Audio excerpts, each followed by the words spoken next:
Hello viewers, welcome back to అన్నప్రసాద channel. ఈరోజు ఆనాటి తరం నుంచి ఈనాటి తరం వరకు అందరూ ఇష్టంగా హెల్దీగా తినే చెద్దన్నం మట్టి కుండలో ఎలా తయారు చేసుకోవాలో చూద్దామా. ఇది పొట్టకు హాయినే కాదు, ఒంటికి మంచి చలువను కూడా ఇస్తుంది. ముందుగా 1 కప్పు బాగా ఉడికించిన అన్నాన్ని మట్టి పాత్రలో వేసి, తరువాత కప్పు పెరుగు, కాఫీ కప్ అంత కాచి చల్లారబెట్టుకున్న పాలను కూడా వేసి, పెరుగు పాలు అన్నంలో పూర్తిగా కలిసేలా కలుపుకోండి. ఒక మీడియం సైజ్ ఉల్లిపాయ, 2 పచ్చిమిర్చి తీసుకొని ఉల్లిపాయని 4 పాయలుగా కట్ చేసి తోడు పెట్టుకునే కుండలో కలపండి.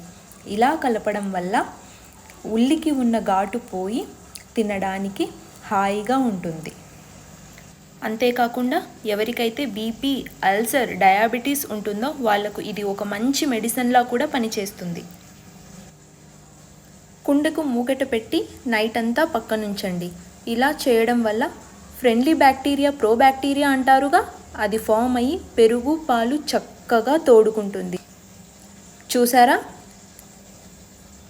మన కుండలో పెరుగు ఎంత చక్కగా తోడుకుందో.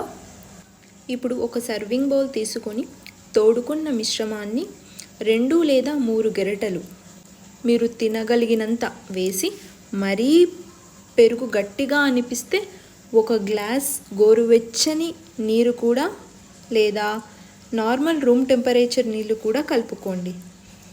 మీకు ఇష్టమైన పచ్చడితో సర్వ్ చేసుకోండి. అంతే అండి. ఈ చెద్దనాన్ని చిన్నపిల్లలు, మగవాళ్ళు, ఆడవాళ్ళు ఎవ్వరైనా ఎప్పుడైనా తీసుకోవచ్చు. ముఖ్యంగా ఆడవాళ్లకు మంచి పోషకాలను, బలాన్ని ఇస్తుందని గుర్తుంచుకోండి.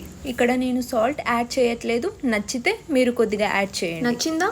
అయితే ఇంకెందుకండి ఆలస్యం, మీరు కూడా ట్రై చేసి మీ పిక్ని నా ఇన్స్టాగ్రామ్కి ట్యాగ్ చేస్తూ, కమెంట్ చేస్తూ షేర్ చేయండి. సబ్స్క్రైబ్ చేయడం మాత్రం మర్చిపోకండి.